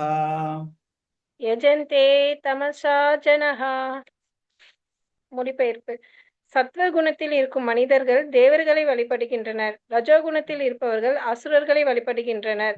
தமோகுணத்தில் இருப்பவர்களோ பேய்களையும் பூதகணங்களையும் வழிபடுகின்றனர். பொருளுரை படிக்கட்டுமா? படிங்க மாதாஜி. இப்பதத்தில் வழிபடுபவர்களின் வெளிப்புற செயல்களின் அடிப்படையில் பரமபுருஷ பகவான் அவர்களை பல்வேறு விதமாக விவரிக்கின்றார். சாஸ்திர விதிகளின்படி பரமபுருஷ பகவான் மட்டுமே வழிபடத்தக்கவர். ஆனால் சாஸ்திர விதிகளை நன்கு அறியாத அல்லது அதில் நம்பிக்கை கொள்ளாத நபர்கள் ஜட இயற்கையின் குணங்களில் தங்களுடைய குறிப்பிட்ட நிலைகளுக்கு ஏற்ப பல்வேறு விஷயங்களை வழிபடுகின்றனர். சத்வகுணத்தில் இருப்பவர்கள் பொதுவாக தேவர்களை வழிபடுபவர். தேவர்கள் என்றால் பிரம்மா, சிவன் உட்பட இந்திரன், சந்திரன், சூரிய தேவன் போன்றவர்களை குறிக்கும். பல்வேறு தேவர்கள் உள்ளனர். சத்வகுணத்தில் இருப்பவர்கள் ஒரு குறிப்பிட்ட தேவரை ஒரு குறிப்பிட்ட நோக்கத்திற்காக வழிபடுகின்றனர். அதுபோலவே ரஜகுணத்தில் இருப்பவர்கள் அசுரர்களை வழிபடுகின்றனர். 2ஆம் உலக போரின் போது கல்கத்தாவில் இருந்து ஒரு மனிதன் போரின் காரணத்தால் கருப்பு சந்தையில் ஈடுபட்டு பெருமளவு செல்வத்தை சேர்த்திருந்தான். அதற்கு நன்றி கூறும் முறையில் அவன் ஹிட்லரை வழிபட்டது என் நினைவில் உள்ளது. இவ்வாறு தமோ குணத்திலும் இருப்பவர்கள் வலிமை வாய்ந்த மனிதனை கடவுளாக தேர்ந்தெடுக்கின்றனர். யாரை வேண்டுமானாலும் கடவுளாக வழிபடலாம் என்பது ஒரே பலன்களை அடையப்படும் என்பது அவர்களது எண்ணம். கண்டினியூ பண்ணிட்டு ஒரு நிமிஷம் மாதாஜி. ஓகே. சோ இப்போ கிருஷ்ணர் இங்க என்ன சொல்றனா, யஜந்தே சாத்விகா தேவான். யஜந்தேன்னா வழிபடுறது. சாத்விகத்தை சத்துவகுணத்தில் இருப்பவங்க என்ன பண்றாங்க அப்படின்னா, அவங்க என்ன பண்றாங்க, தேவான் தேவர்களை வழிபடுகிறார்கள். யஜந்தே சாத்விகா தேவான், சாத்விகத்தில் இருக்கிறவங்க தேவர் வழிபடுறாங்க. யக்ஷா ரக்ஷாமி ராஜசா, ரஜோகுணத்தில் இருக்கவங்க என்ன பண்றாங்க அப்படின்னா அவங்க அசுரர்களை வழிபடுகின்றனர். யக்ஷ ரக்ஷாமி அப்படின்னா அசுரர்கள். அதே மாதிரி பிரேதான் பூத கணாம் சான்ய, அவங்க என்ன பண்றாங்க அப்படின்னா தமோ குணத்தில் இருப்பவங்க என்ன பண்றாங்கன்னா பூத்த கணங்கள் இருக்கு இல்லையா, பூத கணங்களை பேய்கள், பிரேத்தான்னா பேய்களையும் பூத கணங்களையும் வழிபடுகின்றனர் சொல்லி இங்க சொல்றார். அப்போ நம்ம எடுத்துக்கலாம், நம்ம இப்படி இருக்கோம் அப்படின்னு சொல்லிட்டு. நான் முன்னாடியே சொன்னேன், இது பிராக்டிக்கல். இந்த சாப்டர் நமக்கு பிராக்டிக்கலா இருக்கிறது. ஸோ அசஸ் பண்றது, அதாவது 16th சாப்டர் நம்மளுடைய குணங்கள், நான் எந்த விதமான குணத்துல இருக்கேன், ரஜோ குணத்துல இருக்கேனா, தமோ குணத்துல இருக்கேனா, எந்த விதமான குணத்துல இருக்கேன், ஆர் டிமானியா குவாலிட்டிஸ் இருக்கா, எனக்கு டிவைன் குவாலிட்டிஸ் இருக்கான்னு சொல்லி நம்ம அசஸ் பண்றது. இங்க நம்ம பிராக்டிக்கலா அப்ளை பண்றது நம்ம. ஓகே, பிராக்டிக்கல் சாப்டர் இது. இந்த ஸ்லோகத்தில் வழிபடுவர்களின் வெளிப்புற செயல்கள் அடிப்படையில் பரமபுருஷ பகவான் அவர்களை பல்வேறு விதமாக விவரிக்கிறார். சாஸ்திர விதிகளின்படி பரமபுருஷ பகவான் மட்டுமே வழிபடத்தக்கவர். ஆனால் சாஸ்திர விதிகளை நன்கு அறியாத அல்லது அதில் நம்பிக்கை இல்லாத நபர்கள் ஜட இயற்கையின் குணங்களில் தங்களுடைய குறிப்பிட்ட நிலைக்கு ஏற்ப பல்வேறு விஷயங்களை வழிபடுகின்றனர். சத்துவகுணத்தில் இருப்பவர்கள் பொதுவாக தேவர்களை வழிபடுவர். தேவர்கள் என்றால் பிரம்மா, சிவன் உட்பட இந்திரன், சந்திரன், சூரிய தேவன் போன்றவர்களை குறிக்கும். பல்வேறு தேவர்கள் உள்ளனர். சத்துவகுணத்தில் இருப்பவர்கள் ஒரு குறிப்பிட்ட தேவரை ஒரு குறிப்பிட்ட நோக்கத்திற்காக வழிபடுகின்றனர். அதுபோல ரஜோகுணத்தில் இருப்பவர்கள் அசுரர்களை வழிபடுகின்றனர். அசுரர்கள் அப்படின்னா இப்ப இங்க பிரபுபாத் கொடுத்திருக்காரு. 2ஆம் உலக போரும்போது பிரபுபாதுக்கு அவருக்கு ஞாபகம் வச்சிருந்ததுன்னா ஹிட்லரை அவர் கடவுளா வணங்கினாங்க அப்படின்னு சொல்லிட்டு இங்க பிரபுபாத் மென்ஷன் பண்றார். அப்போ ரஜோகுணத்தில் இருப்பவர்கள் அத்தகைய தெய்வங்களை உண்டாக்கி வழிபடுகிறார்கள் என்றும், இருளான தமோ குணத்தில் இருப்பவர்கள் இறந்து போன ஆவிகளை வழிபடுகிறார் என்றும் இங்கே தெளிவாக விளக்கப்பட்டுள்ளது. சில நேரங்களில் இறந்து போன மனிதனின் சமாதியை மக்கள் வழிபடுகிறார்கள். உடலுறவு குறித்த தொண்டும் இருண்ட குணத்தை சார்ந்ததாக கருதப்படுகிறது. அதுபோல இந்தியாவின் சில குக்கிராமங்களில் பேய்களை வழிபடும் சிலரும் இருக்கின்றனர். கீழ்நிலை மக்கள் சில நேரங்களில் காட்டிற்கு செல்கின்றனர். அங்கு ஏதேனும் ஒரு மரத்தில் பேய் வசிப்பதாக அவர்கள் அறிந்து கொண்டால் அந்த மரத்தை பலி கொடுப்பதை நாம் இந்தியாவில் கண்டுள்ளோம். இத்தகைய பலதரப்பட்ட வழிபாடுகள் உண்மையில் தெய்வ வழிபாடு அல்ல. தெய்வ வழிபாடு என்பது சுத்த சத்துவ குணத்தில் திவ்யமாக நிலைப்பட்டுள்ள நபர்களுக்கானதாகும். ஸ்ரீமத் பாகவதத்துல 4வது காண்டத்துல சத்துவம், விஷுத்வம், வாசுதேவ சிப்திதம், சுத்த சத்துவ குணத்தில் ஒருவனை நிலை பெறும்போது அவன் வாசுதேவரை வழிபடுகிறான் என்று கூறப்பட்டுள்ளது. அதாவது ஜட இயற்கையின் குணங்களிலிருந்து முழுமையாக தூய்மை பெற்ற திவ்யமான தலத்தில் நிலை பெற்றவர்கள் பரமபுருஷ பகவானை வழிபட முடியும் என்பதாகும். அப்ப 3 குணத்துல இருந்து வெளிவிட்டு வந்துட்டோம், சுத்த சாத்விகம் வந்துட்டோம் அப்படின்னா நம்ம வந்து யாரை வழிபடுவோம் அப்படின்னா வந்து வாசுதேவர் தான் வழிபடுவோம். அதுதான் வந்து கிருஷ்ணர் சொல்றா இல்லையா, பகுனாம் ஜென்மனாம் அந்தே ஞானமா மாம் பிரபத்திரே வாசுதேவம் சர்வமிதி சா மகாத்மா சுதுர்லபகா. பகுனாம் ஜென்மனாம் அந்தே, எத்தனையோ பிறவிகளுக்கு அப்புறம், ஆயிரக்கணக்கான பிறவிகளுக்கு அப்புறம் பகுனாம் ஜென்மனாம் அந்தே ஞானவாம், இந்த ஞானவான் என்ன பண்ணுவானா, அந்த அப்பேற்பட்ட ஞானம் இருக்கிறவன் என்ன பண்ணுவானா, வாசுதேவம் சர்வமிதி, வாசுதேவன் தான் எல்லாமே, வாசுதேவம் சர்வமதி சா மகாத்மா சுதுர்லபகா. வாசுதேவன் தான் எல்லாமே நினைக்கிற அப்பேற்பட்ட ஆத்மா வந்து ரொம்ப ரொம்ப துர்லபம், ரொம்ப அரியுது அப்படின்னு சொல்லி பகவான் சொல்றார். அப்போ நம்ம அந்த மாதிரி நிலைக்கு வரும்போது, சுத்த சாத்தியமான நிலைக்கு வரும்போது நம்ம பகவானை வந்து நம்ம வந்து வழிபடுவோம் அப்படின்ட்டு இங்க வந்து கிருஷ்ணர் சொல்றார். அருவவாதிகள் சத்துவ குணத்தில் நிலை பெற்றிருக்க வேண்டியவர்கள். அவர்கள் 5 தேவர்களை வழிபடுகின்றனர். அவர்கள் விஷ்ணுவை பற்றி சொந்த தத்துவத்தை உருவாக்கி அந்த விஷ்ணுவை வழிபடுகின்றனர். விஷ்ணு பரமபுருஷ பகவானின் விரிவங்கம் ஆவார். ஆனால் பரமபுருஷ பகவானின் மீது உண்மையான நம்பிக்கை இல்லாத அருவவாதிகள் விஷ்ணுவின் உருவம் அருவ பிரம்மனின் மற்றொரு தோற்றம் என்று கற்பனை செய்து கொள்கின்றனர். அதுபோல ரஜோகுணத்தில் உள்ள அருவத்தின் உருவமே பிரம்மதேவர் என்று கற்பனை செய்கின்றனர். இவ்வாறு 5 விதமான தெய்வங்களை வழிபடத்தக்கவர்கள் என்று இவர்கள் சில சமயங்களில் விவரிக்கின்றனர். இருப்பினும் அருவ பிரம்மனே உண்மையான சத்தியம் என்று அவர்கள் எண்ணுவதால் வழிபடத்தக்க எல்லா விஷயங்களையும் அவர்கள் இறுதியில் புறக்கணிக்கின்றனர். முடிவு என்னவெனில், தெய்வீக இயற்கையுள்ள நபர்களுடன் உறவு கொள்வதால் மட்டுமே ஜட இயற்கையின் பல்வேறு குணங்களிலிருந்து ஒருவனை தன்னை தூய்மைப்படுத்திக் கொள்ள முடியும். அப்போ இங்க வந்து பிரபுபாத் வந்து தெளிவா சொல்றார்,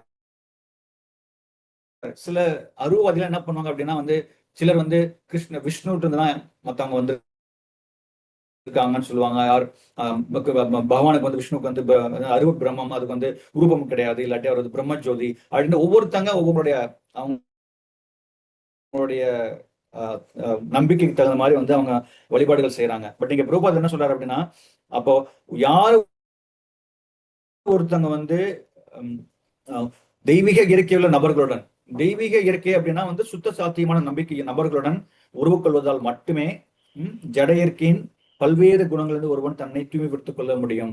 அப்ப யாரு ஒருத்தவங்க வந்து சுத்த சாத்தியமான நிலையில இருக்காங்களோ, அந்த நம்பிக்கையில இருக்காங்களோ, அவங்கள நம்ம வந்து ஃபாலோ பண்ணும்போது, அவங்களோட தொடர்பு பெறும்போது நம்ம தன்னை வந்து தூய்மைப்படுத்திக் கொள்ள முடியும் அப்படின்னு சொல்லிட்டு இங்க வந்து கிருஷ்ணன் சொல்றாரு. அப்போ அன்டில் நம்ம வந்து அந்த நிலையை அடையாத வரைக்கும், தூய பக்தர்களை நம்ம வந்து பார்க்காத வரைக்கும், தூய பக்தர்களை வந்து அவங்களோட சங்கத்தை எடுத்துக்காத வரைக்கும் நம்ம வந்து அந்த நிலையை அடைய முடியுமானா அடைய முடியாது. ஓகே, நம்ம என்னதான் பண்ணினாலுமே நம்ம நினைச்சுக்கலாம் நம்ம வந்து நம்ம பக்தி பண்றோம் அப்படின்னு நினைச்சுக்கலாம். பட் அன்லெஸ் ஒரு தூய பக்தருடைய வழிகாட்டுதல் கீழே நம்ம பண்ணாத வரைக்கும் நம்ம வந்து நம்மளால எப்படி இருப்போம் அப்படின்னா, நம்ம இந்த மாதிரி ஏதோ ஒரு விதத்துல வந்து நம்மளே இது அந்த மாதிரி இருக்குமோ, அது அந்த மாதிரி இருக்குமோ அப்படின்னு சொல்லிட்டு புரிஞ்சுக்கிறது. ரைட்டா? அதுக்கு ஒரு ஸ்டோரி எப்படின்னா, ஒரு டாக்டர்ஸ் எல்லாம் இருக்காங்க, ஒரு எல்லா விதமான டாக்டர்ஸ் வந்து ஒருத்தவங்க உட்காந்துருக்காங்க. அப்ப ஒருத்தர் வந்து செப்பல் வந்து கிழிஞ்சு போச்சு, செப்பல் வந்து அறுந்து போச்சு. ஓகே, அப்ப வந்து ஒவ்வொருத்தங்க என்ன சொல்றாங்க அப்படின்னா, ஒரு டாக்டர் சொல்றார், டாக்டர் ஏ சொல்றார், அவருக்கு வந்து ஏன் வந்து அந்த மாதிரி நொண்டி அதாவது செருப்பு அறுந்து போச்சு என்ன பண்ணுவாங்க, நொண்டி போவோமா, நொண்டி போன உடனே அவர் என்ன சொல்றாரு, அவருக்கு வந்து என்ன ப்ராப்ளமா இருக்கு அப்படின்னு ஒரு டாக்டர் சொல்றாரு. இன்னொரு டாக்டர் சொல்றாரு, இல்ல அவருக்கு வந்து இந்த ப்ராப்ளம் அப்படிங்கிறார். இன்னொரு டாக்டர் வந்து இன்னொரு ப்ராப்ளம் சொல்றாரு. அப்போ ஒவ்வொருத்தவங்களும் அந்த ரூம்ல இருந்தாங்க எல்லாருமே வந்து அவங்க என்ன சொல்றாங்கன்னா ஒவ்வொரு கருத்துக்களை சொல்றாங்க. ஓகே, அப்ப என்ன சொல்றாங்கன்னா, ஒரு டாக்டர் சொல்றாரு, இல்ல அவரையே கூப்பிட்டுட்டு ஏன்ப்பா நொண்டி போறேன்னே கேட்டலாம் அப்படின்னு சொல்லிட்டு அவரை கூப்பிட்டு கேட்கறாங்க. ஏன்ப்பா நொண்டி போறேன்னு கேட்டவனே வந்து, எனக்கு செருப்பு அறுந்து போச்சு சுவாமி, அதனால நொண்டி போறேன் அப்படிங்கிறார். இப்ப அது மாதிரி வந்து நமக்கு வந்து என்ன பண்றோம் அப்படின்னா, ஒவ்வொருத்தங்க ஒவ்வொரு விதத்துல வந்து நமக்கு இதுதான் கரெக்ட் அப்படின்னு சொல்லிட்டு ஒவ்வொருத்தங்க இம்போஸ் பண்றோம் நம்ம மத்தவங்களை, இதுதான் கரெக்ட் அப்படின்னு சொல்லி. ஆனா சாஸ்திரத்து பிரகாரம் ஃபாலோ பண்ணி யாரு வந்து இந்த மாதிரி சுத்த சாத்திய குணத்துல இருக்காங்களோ அவங்கள ஃபாலோ பண்ணும்போது நமக்கு வந்து அப்பதான் வந்து தன்னை தூய்மைப்படுத்திக்க முடியும். அப்படி இல்லை அப்படின்னா வந்து இது பண்ணலாம். மாதாஜி சொல்றாங்க முன்னாடி, பிரேமமய மாதாஜி, ரைட், ஒரு காலத்துல வந்து எல்லாருக்கும் பச்சை சேலை கட்டணும் அப்படின்னு சொல்லிட்டு. ஸோ அப்போ ஒவ்வொருத்தங்க எது இப்ப இது பண்ணணும் அது பண்ணணும் அப்படின்னு சொல்லிட்டு அது பண்ணிட்டு இருக்காங்களே தவிர அதெல்லாமே வந்து ஒரு என்ன சொல்றது ப்ராப்பரா இன்ஃபர்மேஷன் கிடையாது. அது ஆத்தென்டிக்கான்னு பார்த்தீங்கன்னா அதெல்லாம் ஆத்தென்டிக் கிடையாது. ஸோ அந்த மாதிரி விஷயங்கள்லாம் நம்ம வந்து தவிர்க்கணும். அப்போ இந்த மாதிரி நம்ம சுத்த சாத்வியத்தில் இருக்கிறவங்க நம்ம வந்து பியூர் வைஷ்ணவர்களோட நம்ம வந்து கருணையை எடுத்துக்கும் போது அவருடைய சங்கத்தில் எடுக்கும்போது நம்ம அந்த மாதிரி ஒரு என்ன சொல்றது தப்பான விஷயங்கள்லாம் நம்ம வந்து அதை ஃபாலோ பண்ண தேவையில்லை, நமக்கு வரவும் வராது. அந்த விஷயங்களை நம்ம புரிஞ்சுக்கணும்.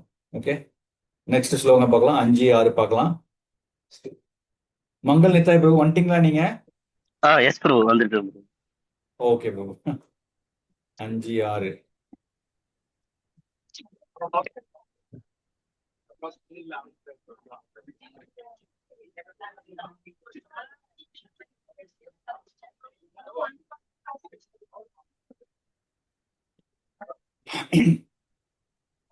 அதாவது வந்து இப்போ வந்து என்ன மாதிரி வழிபாடுகள் செய்யறாங்க அப்படின்னு சொல்லி ஃபர்ஸ்ட் 3 விதமான குணத்தை சொன்னார். அதுக்கப்புறம் வந்து நம்ம சொன்னோம் இல்லையா, ஆகாரம், வழிபாடு, தானம், அதெல்லாம் சொன்னார் இல்லையா. அப்போ இப்போ இந்த ஸ்லோகத்துல 4வது ஸ்லோகத்துல என்ன மாதிரி எல்லாம் வழிபாடுகள் பண்ணுவாங்கிறத கிறிஸ்பா சொல்லியிருக்காரு பகவான். ஃபர்தரா எக்ஸ்பிளைன் பண்ணுவார் டீட்டெயிலா.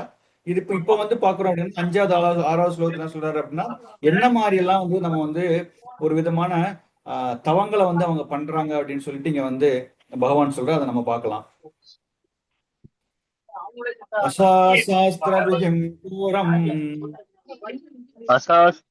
அசாஸ்திர விஹிதம் கோரம் தப்யந்தே யே தபோ ஜனஹ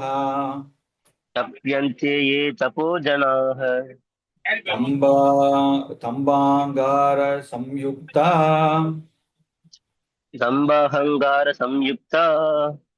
காமராக பலான்விதः கர்ஷ்யந்த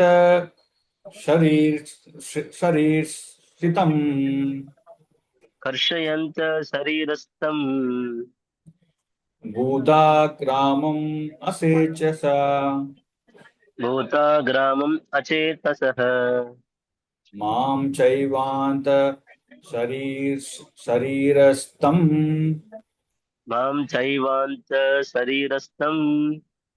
தம் வித்யா ஆசுர நிச்சயான்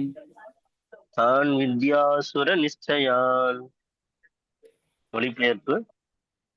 காமம் மற்றும் பற்றுதலின் பலவந்தத்தால் சாஸ்திரங்களில் பரிந்துரைக்கப்படாத கடுமையான தவங்களை தற்பெருமையுடனும் அகங்காரத்துடனும் செய்பவர்கள் உடலின் ஜட மூலக்கூறுகளை துன்புறுத்துவது மட்டுமின்றி உள்ளே உறைந்துள்ள பரமாத்மாவை துன்புறுத்துகின்றனர். அத்தகைய முட்டாள்கள் அசுரர்களாக அறியப்படுகின்றனர். ஒரு பொருளுரை படிக்கிட்டீங்களா? இந்த பதத்துல வந்து கிருஷ்ணர் என்ன சொல்றாரு அப்படின்னா, காமம் மற்றும் பற்றுதலின் பலவந்தத்தால் சாஸ்திரங்களில் பரிந்துரைக்கப்படாத கடுமையான தவங்கள், டெமானியாக் ஆஸ்டிரிட்டி, இது வந்து அசுரத்தனமான ஒரு ஆஸ்டிரிட்டி வந்து ஃபாலோ பண்றாங்க அப்படின்னு சொல்றாரு. அகங்காரத்துடன், ஏன் அப்படின்னா அகங்காரத்துடனும் செய்வார்கள். உடலில் ஜட மூலக்கூறுகளை துன்புறுத்துவது மட்டுமின்றி உள்ளே உறைந்துள்ள பரமாத்மாவையும் துன்புறுத்துகின்றனர். அத்தகைய முட்டாள்கள் அசுரர்களாக அறியப்படுகின்றனர் அப்படின்னு சொல்லி இங்க பகவான் சொல்றார். படிங்க பிரபு, முக்கியமான பாயிண்ட் ரொம்ப ஸ்டாப் பண்ணுங்க. பொருளுரை. சிலர் சாஸ்திர விதிகளில் குறிப்பிடப்படாத தவங்களையும் விரத நெறிகளையும் உற்பத்தி செய்கின்றனர். உதாரணமாக, ஏதேனும் அரசியல் உள்நோக்கத்தை நிறைவேற்றுவதற்காக உண்ணாவிரதம் இருப்பது போன்ற செயல்கள் சாஸ்திர விதிகளில் குறிப்பிடப்படாதவை. சாஸ்திரங்களில் உண்ணாவிரதம் என்பது ஆன்மீக முன்னேற்றத்திற்காக பரிந்துரைக்கப்பட்டுள்ளது. படிக்கிட்டீங்களா மேற்கொண்டும்? சில அரசியல் நோக்கத்திற்காகவோ சமூக இலக்கிற்காகவோ அல்ல. அத்தகைய விரதங்களை ஏற்பவர்கள் பகவத்கீதையின்படி நிச்சயமாக அசுரத்தன்மை உடையவர்கள் ஆவர். அவர்களது செயல்கள் சாஸ்திர விதிகளுக்கு எதிரானவை. மேலும் இவற்றால் பொதுமக்களுக்கு எவ்வித நன்மையும் உண்டாகாது. உண்மையில் தற்பெருமை, அகங்காரம், காமம், பௌதிக இன்பத்திற்கான பற்றுதல் ஆகியவற்றினால் இவர்கள் செயல்படுகின்றனர். இத்தகைய செயல்களால் உடலை உருவாக்கியுள்ள ஜட மூலக்கூறுகளின் சேர்க்கை மட்டும் துன்புறுத்தப்படுவதில்லை, உடலுக்குள் வாழ்கின்ற முழுமுதற் கடவுளும் துன்புறுகின்றார். அரசியலை குறிக்கோளாக கொண்ட அத்தகைய விரதங்களும் தவங்களும் மற்றவர்களுக்கு மிகுந்த தொல்லை கொடுப்பது நிச்சயம். இவை வேத இலக்கியங்களில் குறிப்பிடப்படாதவை. எனவே எதிரியையோ இதர கட்சியினரையோ இத்தகைய முறையினால் தனது விருப்பத்திற்கு உடன்படும்படி வலியுறுத்தலாம் என்று அசுரத்தனமான மனிதன் நினைக்கலாம். ஆனால் சில சமயங்களில் இத்தகைய விரதத்தினால் ஒருவன் மரணமடையவும் கூடும். இத்தகைய செயல்களை பரமபுருஷ பகவான் அனுமதிப்பதில்லை. மேலும் இவ்வாறு ஈடுபடுபவர்களை அசுரர்கள் என்று அவர் கூறுகின்றார். வேத சாஸ்திரங்களின் விதிகளுக்கு கீழ்ப்படியாமல் செயல்படுவதால் இத்தகைய ஆர்ப்பாட்டங்கள் முழுவர் கடவுளை அவமதிப்பதாகும். இந்த விஷயத்தில் அச்சேதசக என்னும் சொல் மிகவும் முக்கியமானதாகும். சரியான மனோநிலையில் இருப்பவர்கள் சாஸ்திர விதிகளுக்கு கீழ்ப்படிதல் அவசியம். அத்தகைய நிலையில் இல்லாதவர்கள் மட்டுமே சாஸ்திரங்களை புறக்கணித்து அவற்றுக்கு கீழ்ப்படியாமல் தங்களது சொந்த வழியில் தவங்களையும் விரதங்களையும் உற்பத்தி செய்வர். அசுரத்தன்மையுடைய மக்களின் இறுதி முடிவு முந்தைய அத்தியாயத்தில் கூறப்பட்டது. இதனை எப்போதும் நினைவில் கொள்ள வேண்டும். இவர்களை அசுரத்தன்மை உடையவர்களின் கர்ப்பத்தில் பிறவி எடுக்கும்படி கடவுள் கட்டாயப்படுத்துகின்றார். இதன் விளைவாக பிறவிதோறும் அவர்கள் அசுர கொள்கைகளை ஏற்று வாழ்ந்து முழுமுதற் கடவுளுடனான உறவுகளை முற்றிலும் மறந்து விடுகின்றனர். அவ்வாறு இருப்பினும் வேத அறிவின் பாதையில் வழிநடத்தக்கூடிய ஒரு ஆன்மீக குருவினால் உபதேசிக்கப்படும் அளவிற்கு அவர்கள் நல்ல அதிர்ஷ்டம் பெற்றால் இந்த பந்தத்திலிருந்து விடுபட்டு இறுதியில் பரம இலக்கை அடைய முடியும். ஹரே கிருஷ்ணா. ஹரே கிருஷ்ணா. ஸோ இந்த பதத்தை வந்து பிரபுபாத் வந்து ரொம்ப தெளிவா இன்னைக்கு நடக்கிற விஷயங்கள் அப்படியே நமக்கு அப்படியே கொடுத்துருக்காரு. பார்த்தீங்க அப்படின்னா இந்த உண்ணாவிரதம் இருக்கு, உண்ணாவிரத போராட்டம், அதெல்லாம் வந்து நிறைய விஷயங்கள்லாம் என்ன சொல்றது, நம்மளுடைய அரசியல்வாதிகள்லாம் பண்றாங்களே, அதெல்லாமே வந்து சாஸ்திரத்துல குறிப்பிடப்பட்டவை கிடையாது.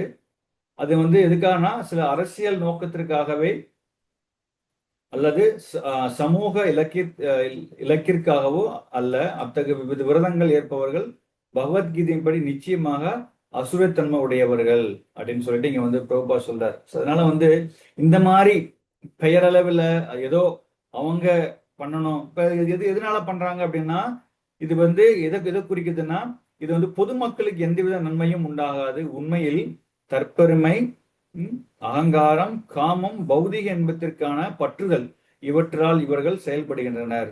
அகங்காரம் இருக்கு, நான் வந்து பெரிய ஆளு, நான் பெரிய கட்சி, அவனை விட எனக்கு பெரிய கட்சி இல்லை, வந்து எனக்கு தற்பெருமை எனக்கு அதிகமா இருக்கலாம், பாரு எனக்கு எத்தனை பேர் நான் வந்து உண்ணாவிரதம் தானே, எனக்கு என்ன ஃபாலோ பண்ணி எத்தனை பேர் இருக்காங்க அப்படின்னு சொல்லிட்டு எல்லாமே வந்து பௌதிக இன்பத்திற்காக தான் பண்றாங்களே தவிர அது எது விதமான மக்களுக்கு வந்து பொதுமக்களுக்கு நன்மை பயக்குமானா கிடையாது. அதை வந்து கிருஷ்ணர் வந்து அதை வந்து ஒரு டெமானியாக், அசுரத்தனமான தவங்கள் அப்படின்னு சொல்லிட்டு இங்க வந்து பகவான் வந்து சொல்றார்.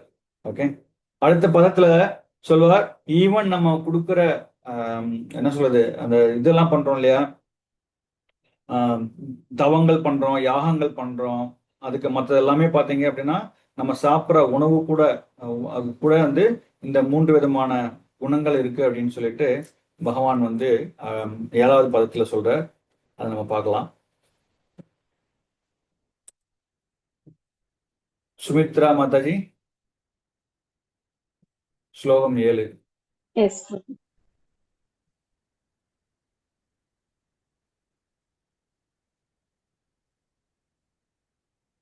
ஆஹாரஸ்த்வபி அபி சர்வஸ்ய ஆஹாரஸ்வபி சர்வஸ்ய த்ரிவிதோ பவதி பிரியஹ த்ரிவிதோ பவதி பிரியஹ யஜ்ஞஸ்தபஸ்ததா தானம் யஜ்ஞஸ்தபஸ்ததா தானம் தேசாம் வேதாம் இமம் ஸ்ருணு.